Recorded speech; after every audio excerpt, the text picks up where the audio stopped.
Hey, it's Greg here with MaritimeGardening.com. I thought I'd do a short video here talking about what to do when there's a risk of frost and you got tomatoes and peppers out in the garden. Lots of different takes on this sort of thing. I'm just going to show you the most simple thing you can possibly do. The first thing to bear in mind is you always have to make the decision of whether the frost, like you look at the forecast and a frost is predicted. And you have to make a decision, is this just a one-off and then there's going to be 2, 3, 4 more weeks of no frost? Or is this just the first frost of many regular frosts? So often what I do, if there's a first frost, I'll just put tarps and things over the beds with tomatoes and peppers. And hopefully there's going to be another couple weeks of warm enough weather. And I'm trying to get as many things ripened as possible. But once, like, we're into early October now, and it looks like there's been risk of frost the last couple weeks, and I've just gotten lucky. But it looks like my luck's probably going to run out really soon. So that's what I'm showing you here. Yes, if it's just a risk of frost and it's like early September, I mean, this all depends on where you live, but I'm talking about where I live anyway. You just adjust this for the times where you are. If it's just a one-off and you think you're going to get a few more weeks of decent weather, cover everything up. Lots of people, there's lots of different ways to do that. I have tarps for like painting, like old bed sheets and stuff, and that's what I put over everything. But if you think this is it, frost is coming and it's just going to be day after day, cold nights, and it's just not going to get any warmer. It's going to be a lot of cold nights. The jig's up. Gardening season's over when it comes to heat-loving plants. This is what you do. So here you can see I got tomato plants, and my tomatoes are at varying stages of ripening. These are, I believe, indeterminate varieties, so they'll kind of just keep producing. So I've got some that are, kind of red like this one here, and some that are still green. And I got some that, let me see if I can find an example of this. Here's one it's sort of green and red, right? And there's one that's really green. That's hard as a rock and green. That's not ripe, not even close. All right, and here's some other ones. Here's one with just a hint of color, mostly green, but a hint of color up top. Okay. If you think there's going to be frost tonight and the next day and the next day and that sort of thing, you got to pick everything. All of these, because none of them are going to survive it. They can't handle the cold temperatures. These are like, plants from warmer climates. They don't handle being frozen, right? Freezing temperatures. So every single tomato that has a bit of color, that will ripen. Right, they all just go, I put them in a cardboard box or a brown paper bag, leave them on the counter and just check them every day. And I use the ripest ones as they become ripe. And we just eat, tomatoes are a major part of the diet in September, October. And so like one like this in a brown paper bag will be nice and deep red in about a week, I would say. And one like this might take 2 weeks. But all the green ones are not going to ripen. It's only the green ones that have a bit of color. Even this one here, you can see it's not super, see how this one's very green? See them, put them side by side. This one here is a little more color, a hint of color. I'm sure there's a very technical way to explain this, but there's something happening in the fruit. And when that thing happens, it's going to ripen no matter what. And if that thing hasn't happened, it's never going to ripen.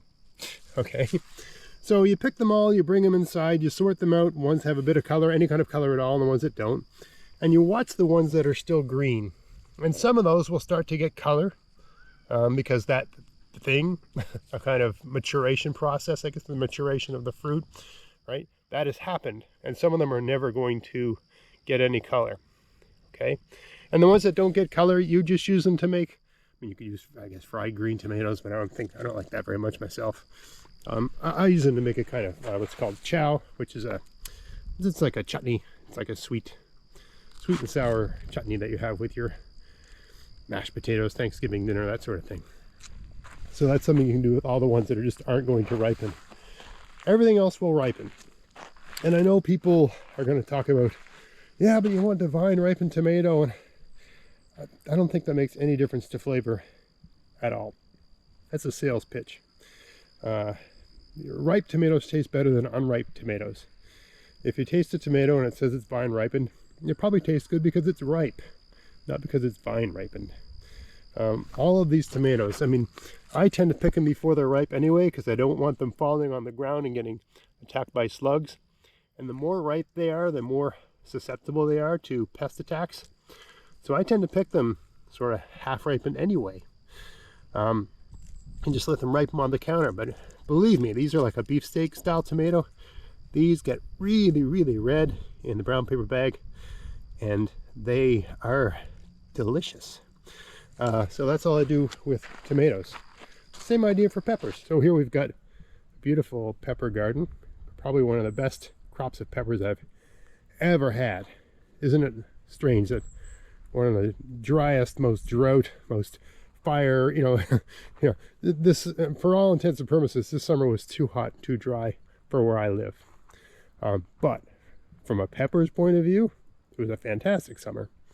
These peppers can't take any frost. You can tell by just the appearance of the foliage that we haven't had any frost. These plants are happy and they're healthy. But one night of frost and they're destroyed. They can't take it.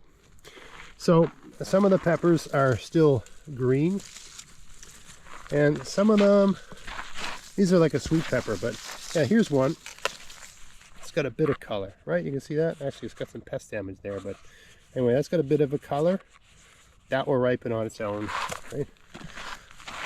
Anyone like this, right? That's almost, I bring that indoors, I leave it a few days, the whole pepper is going to be this color. And it'll be sweeter when that happens, right? It's ripening, it's getting sweeter. Same with this one here.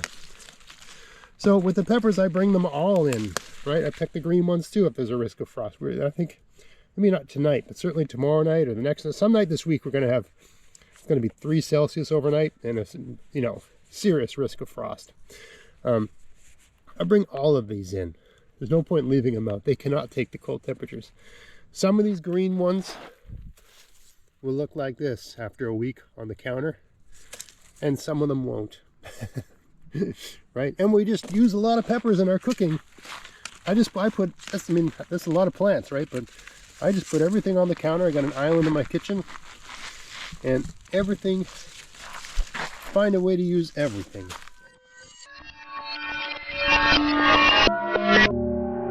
Alright, so just showing you what we got going on indoors here. I got all kinds of peppers on the counter. This was my best year ever for peppers. And what was left, we had a lot of tomatoes this year. This doesn't look like a lot, it's because we've been eating a lot of them. And these were the ones that were left. The plants outside now, because we had frost last night, and I think the night before, they look like they've had a blowtorch taken to them. They're destroyed. But the fruits are all continuing to ripen. Now see these tomatoes. Some of them are ripening. Some of them, like I would hazard to guess this will never ripen. So the ones that I'll know in about a week or so, and those ones will become chow. Now you can see the peppers. Most of these are green. I hear this one's got a little bit of color. Like a lot of these were green when I brought them in a couple days ago, and they're already changing color. This one's got a little bit of color right there, which means the whole thing will become red. Down here, see how these are 2 different colors? I don't know what that means, but I'm gonna gamble this is gonna change color. Right, here's one that's changing color. Right, and so on. I think there's another one down there. And in here, I think there's a couple down below. But what I've been doing is whenever I see one change color, I just take it over here. So you can see here's one that was green when I brought it in. This one just had a touch of color, and now it's fully red. You see I marked, that was just a nice looking one. I marked that to save a seed.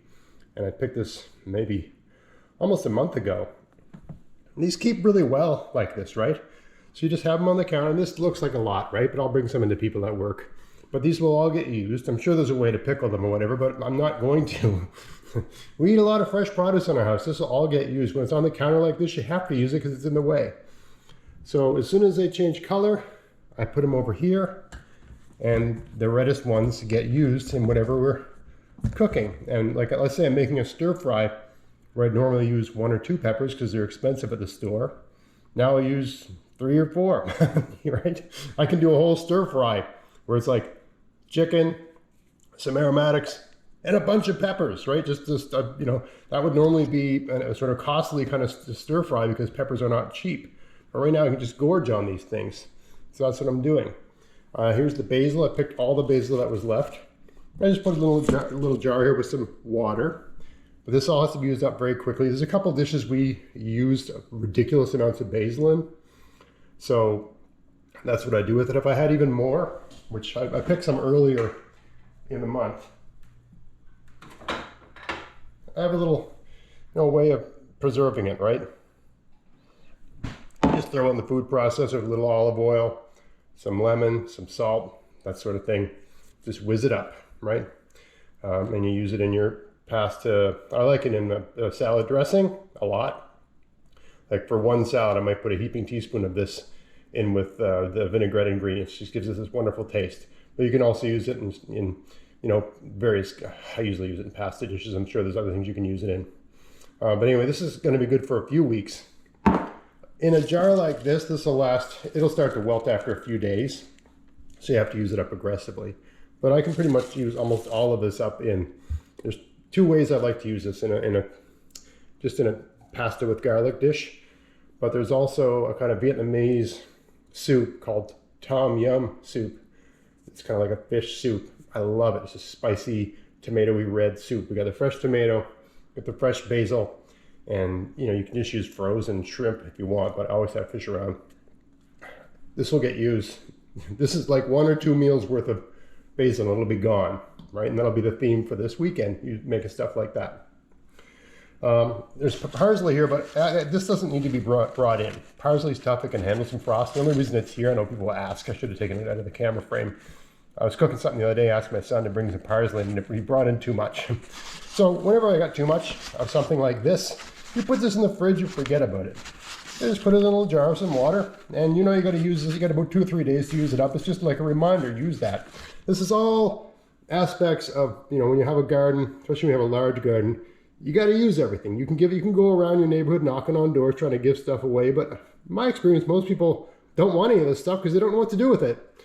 So, you know, it's much more useful and cost-effective to just improve your culinary skills and use your stuff, incorporate it into your diet, get healthy. It's all good stuff. Got a few friends that like peppers. Here's one here. Now, this is green, but it's a different, let's see if I can find another one. See how this is green, but this has like a hint of color. I don't know if you can see that on camera. There's a hint of color there. So in a few weeks on the counter indoors, this will be red.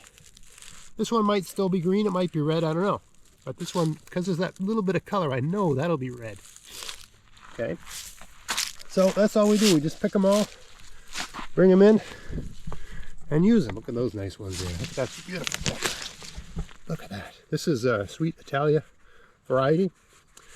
Great pepper if you've got a short growing season and less than ideal conditions. And the seeds are open pollinated, so you can, as long as you only grow one variety of pepper, you can save the seeds. And you can see they work, right? They grow really well. So that's what I'm doing today. I'm bringing peppers in because it's October. We're getting colder and colder nights, and any day now I'm going to come out and these plants are just going to be wrecked. These plants are still flowering. They're still producing peppers, but their days are numbered. And that goes for anything tender like this. Your beans, basil, you know, anything. Squash. I got squash here. The squash are kind of done. And I'm kind of tired of eating squash. These are, you know, summer squash, like zucchini. Right here I got a winter squash. I picked most of them, but there's still a couple in the garden. They got to come out too. Right, all of these tender things have to come out of the garden. Right, I got some beans here, pole beans. And they're actually still, they've slowed down a lot. Right, there was a period in the summer where every 2 days we were picking like 2 bowls of beans.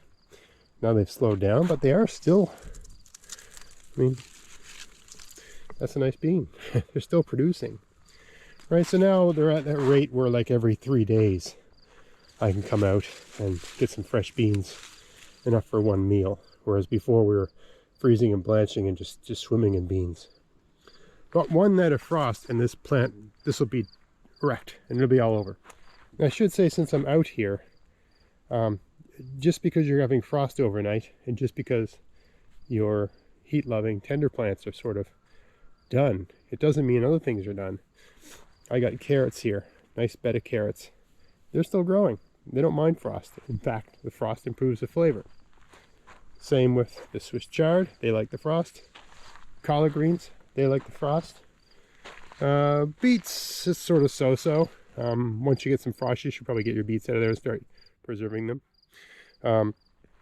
These beets don't look like much, but I mean, it's not a bad beet, right? Parsnips, they're fine.